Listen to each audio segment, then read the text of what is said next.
नमस्कार दोस्तों, market study YouTube channel पर मैं आप सभी लोगों का दिल से स्वागत करता हूं। दोस्तों, आज के इस वीडियो में हम बात करने वाले हैं IRFC Indian railway finance corporation limited के शेयर के बारे में। अभी कुछ समय पहले ही इस कंपनी की स्टॉक मार्केट में लिस्टिंग हुई है। देखो, जिनको नहीं पता है वो ध्यान से सुनिएगा। इस कंपनी का आईपीओ आया था 18 जनवरी को, जो कि 20 जनवरी तक खुला था, और 29 जन को इस कंपनी की स्टॉक मार्केट में लिस्टिंग हुई। तो जो लोग डेली स्टॉक मार्केट से अपडेट रहते हैं उन सभी को पता है कि उस टाइम बजट से पहले 5-6 दिनों तक हमें लगातार स्टॉक मार्केट में बहुत ही भयंकर गिरावट देखने को मिली।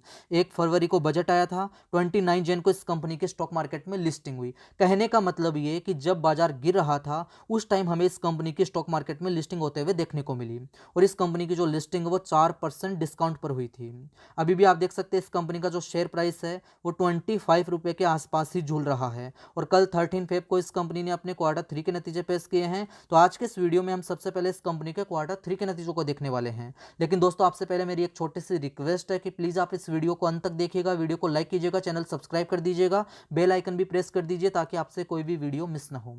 आइए शुरू करते हैं।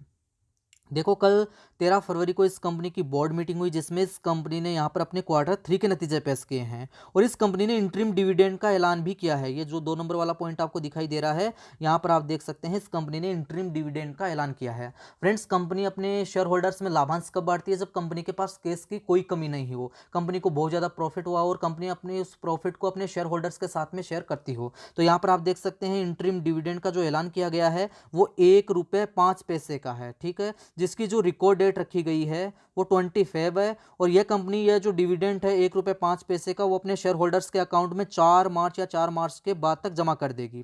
तो ये एक अच्छी बात है कि इस कंपनी ने यहाँ पर इंटरिम डिविडेंड का ऐलान किया है। चलो और डिटेल भी हम चेक करेंगे। यहाँ पर अगर कल के क्वार्टर 3 के नतीजों की डिटेल मैं आपके सामने लगाऊं तो यहाँ पर डिटेल्स आपके सामने आ चुकी है। इस डिटेल्स को मैं आपके सामने सेट कर रहा हूँ, ध्यान से आपको देखना है। देखो, यहाँ पर आप नज़र डालिए दिसंबर 2020 कंपनी के फाइनेंशियल ईयर 2021 के क्वार्टर 3 के नतीजों की डिटेल जो कि कल के दिन आए हैं। तो फ्रेंड्स, कल सैटरडे था, 13 फरवरी को सैटरडे वाले दिन इस कंपनी ने अपने क्वार्टर 3 के नतीजे पेश किए हैं। आज संडे होने की वजह से बाजार बंद है, तो कल मंडे वाले दिन हमें इस शेयर पर इसके जो क्वार्टर 3 के नतीजे हैं उसका इम्पैक्ट देखने को मिल सकता है इसके शेयर पर। यहाँ पर आप देखिए सितंबर 2020 कंपनी के फाइनेंशियल ईयर 2021 के क्वार्टर 2 के नतीजों की डिटेल, और दिसंबर 2019 कंपनी के फाइनेंशियल ईयर 2020 के क्वार्टर 3 के नतीजे। तो ये यहाँ पर क्वार्टर ऑन क्वार्टर बेसिस के आधार पर नतीजों की डिटेल हो गई, ये ईयर ऑन ईयर बेसिस के आधार पर नतीजों की डिटेल हो गई। आपस में हम इनको यहाँ पर कंपेयर करके देखने वाले हैं, तो ध्यान से आपको देखना है। सबसे पहले हम बात करते हैं रेवेन्यू फ्रॉम ऑपरेशंस की। तो यहाँ पर इंटरेस्ट इनकम, डिविडेंड इनकम और lease income, total revenue from operations. तो क्वार्टर 2 में टोटल रेवेन्यू फ्रॉम ऑपरेशंस था 3,713 करोड़ रुपए का, जो कि अभी बढ़कर के आया है 3,932 करोड़ रुपए का। तो यहाँ पर क्वार्टर ऑन क्वार्टर बेसिस के आधार पर कंपनी के टोटल रेवेन्यू फ्रॉम ऑपरेशंस में हमें एक तगड़ा उछाल आता हुआ दिखाई दे रहा है। अगर हम इसको ईयर ऑन ईयर बेसिस के आधार पर कंपेयर करके देखें तो यहाँ पर दिसंबर 19 वाले क्वार्टर में टोटल रेवेन्यू फ्रॉम ऑपरेशंस था 3,640 करोड़ रुपए का, जो कि अभी बढ़कर के आया है 3,932 करोड़ रुपए का।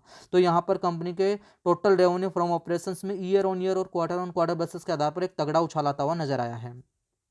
अदर इनकम को देख लेते हैं। आप अदर इनकम को छोड़िए, हम बात करते हैं सीधे ही टोटल इनकम की। तो इस कंपनी की टोटल इनकम थी क्वार्टर 2 में 3,714 करोड़ रुपए की, जो कि अभी बढ़कर के आई है 3,932 करोड़ रुपए की। तो यहाँ पर क्वार्टर ऑन क्वार्टर बेसिस के आधार पर इस कंपनी की टोटल इनकम में हमें 5.87%, लगभग 5.5% से भी ज़्यादा का उछाल आता हुआ नजर आ रहा है, जो कि एक अच्छी बात है। अगर हम इसको यहाँ per year on year basis के आधार पर कंपेयर करके देखें तो दिसंबर 19 वाले क्वार्टर में इस कंपनी की टोटल इनकम थी 3,640 करोड़ रुपए की, जो कि अभी बढ़कर के आई है 3,932 करोड़ रुपए की। तो ईयर ऑन ईयर बेसिस के आधार पर अगर हम इसको कैलकुलेट करके देखें तो यहाँ पर 8.02% का उछाल जो है वो ईयर ऑन ईयर बेसिस के आधार पर दिखाई दे रहा है कंपनी की टोटल इनकम में।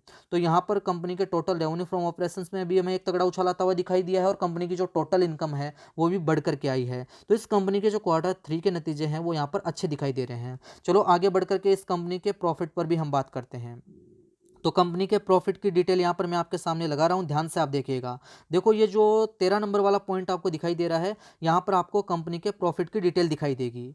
देखो, इस कंपनी को क्वार्टर 2 में प्रॉफिट हुआ था 995 करोड़ रुपए का, 995 करोड़ रुपए का प्रॉफिट कमाया था इस कंपनी ने क्वार्टर 2 में। अभी क्वार्टर 3 में इस कंपनी ने प्रॉफिट कमाया है 1046 करोड़ रुपए का। तो इस कंपनी का जो प्रॉफिट है वो अभी बढ़ करके आया है। अगर हम इसको यहाँ पर कैलकुलेट करके देखें परसेंटेज में, तो क्वार्टर ऑन क्वार्टर बेसिस के आधार पर इस कंपनी के नेट प्रॉफिट में हमें 5.12% का जंप देखने को मिल रहा है, जो कि एक अच्छी बात है।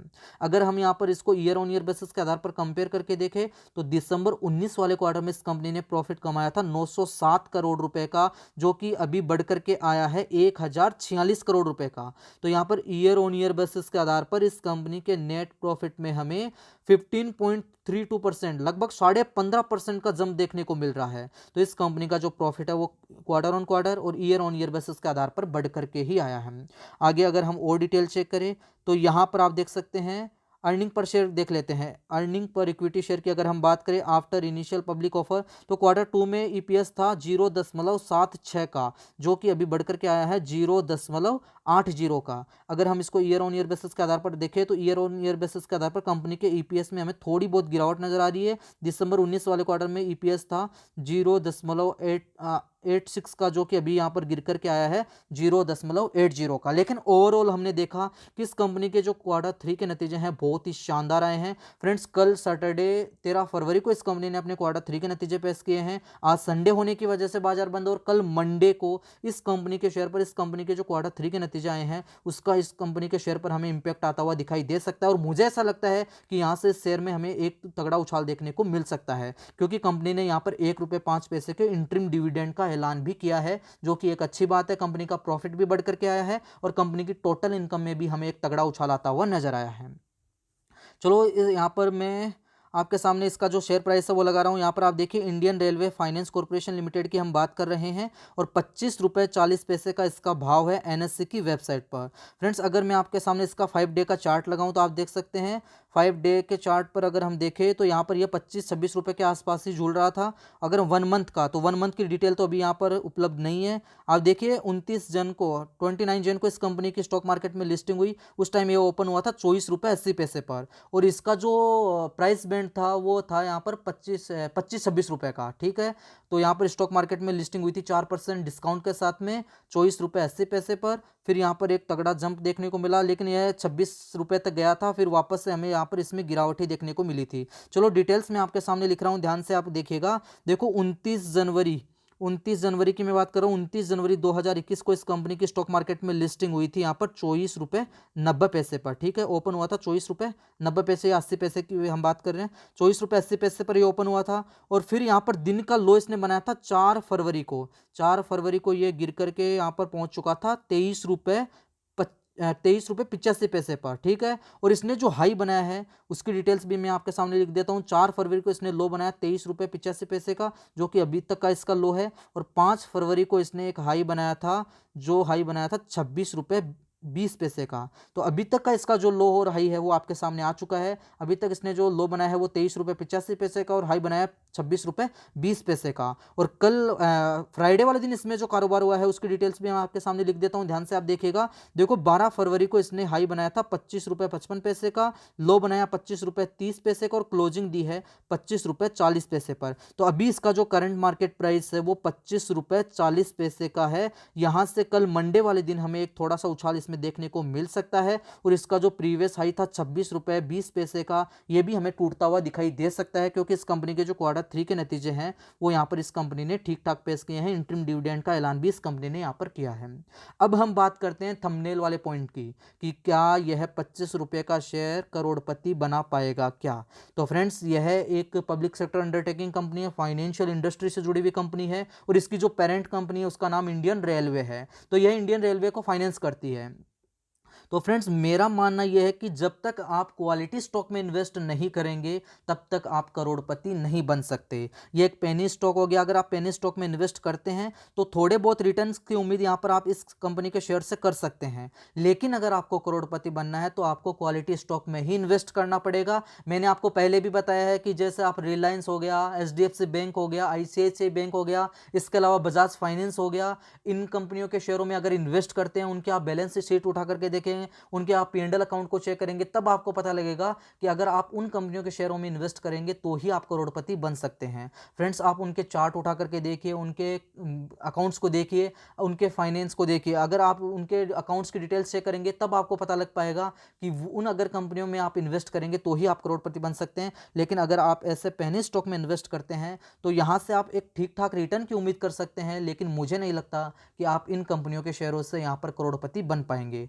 तो मेरा मानना यही है कि अगर आपको करोड़पति बनना है तो एक क्वालिटी स्टॉक में पैसा इन्वेस्ट कीजिए। जैसे मैंने आपको नाम बताए हैं, HDFC बैंक हो गया। इसके अलावा अगर मैं प्राइवेट सेक्टर की बात करूं तो प्राइवेट सेक्टर में ICICI बैंक हो गया, एक्सिस बैंक हो गया, कोटक महिंद्रा बैंक हो गया, अच्छे बैंक है। इसके अलावा रिलायंस इंडस्ट्रीज हो गई, TCS हो गया, एक्सिस बैंक हो गया। तो बहुत सारी कंपनियां हैं जिन पर मैंने पहले भी वीडियो अपलोड किए हुए हैं, आप मेरे पिछले वीडियो देख सकते हैं। तो उन कंपनियों में अगर आप इन्वेस्ट करेंगे तो आप लॉन्ग टर्म में यहाँ पर करोड़पति बन सकते हैं। लेकिन अगर आप इन पेनी स्टॉक में पैसा डालते हैं तो यहाँ से एक ठीक ठाक रिटर्न की उम्मीद आप इन कंपनियों के शेयरों से कर सकते हैं। तो अगर आपके पास पहले से ये शेयर है तो अभी आपको इसको होल्ड ही रखना चाहिए, क्योंकि यहाँ से इसमें एक तगड़ा उछाल आता हुआ हमें देखने को मिल सकता है। ये शेयर जो है वो 28 से 30 रुपए के लेवल जो है हमें आने वाले समय में दिखा सकता है। अगर आप इसमें खरीदारी करना चाहते हैं तो आप थोड़ी बहुत क्वांटिटी अपने पोर्टफोलियो में ऐड करके रख सकते हैं, क्योंकि आप देख सकते हैं इसका कोई ज़्यादा प्राइस नहीं है। अगर आप इसके 100 शेयर भी लेंगे और 25 रुपए का एक शेयर है तो आपका जो इन्वेस्टमेंट होने वाला है वो मात्र 2500 रुपए का होने वाला है।